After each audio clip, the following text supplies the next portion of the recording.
China and the United States have issued a joint statement on reducing tariffs beginning Wednesday to ease bilateral trade tensions. The U.S. will suspend for 90 days the imposition of 24 percentage points on the rate of duty of imports from the Chinese mainland and Hong Kong and Macau regions. It will retain the 10% baseline tariff, and it will also remove the additional tariff rates on Chinese imports announced on April 8th and 9th. China will also suspend 24 percentage points of tariffs on U.S. goods based on State Council Announcement No. 4 for 90 days and retain the remaining 10% baseline tariff. It will remove the modified tariffs imposed by two State Council announcements on April 9th and 11th. Non-tariff countermeasures since April 2nd will also be suspended or removed. The two sides will also establish the mechanism to continue discussions on economic and trade relations.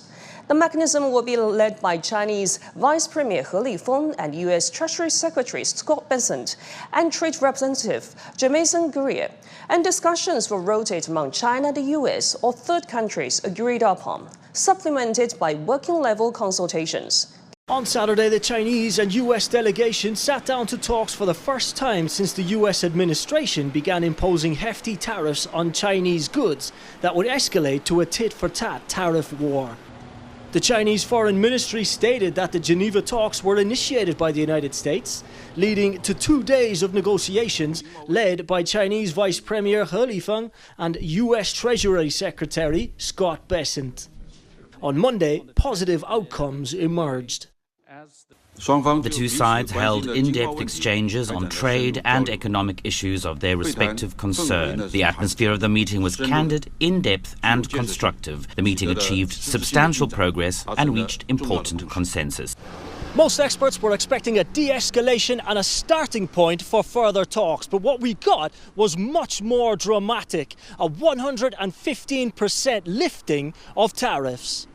A joint statement announced that effective Wednesday, the US is slashing duties on Chinese products to 30% from 145%, while Beijing is dropping its levy on most goods to 10%.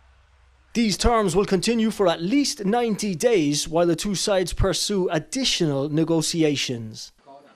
The US delegation led by Bessent repeated that the US does not want to decouple from China. We've identified 5 or 6 strategic industries and supply chain vulnerabilities, and we will continue moving toward U.S. independence or reliable supplies from allies on those. But the consensus from both delegations this weekend is neither side wants a decoupling. And what had occurred with these very high tariffs, as Ambassador Greer said, was the equivalent of an embargo, and neither side wants that. We do want trade. We want more balanced trade.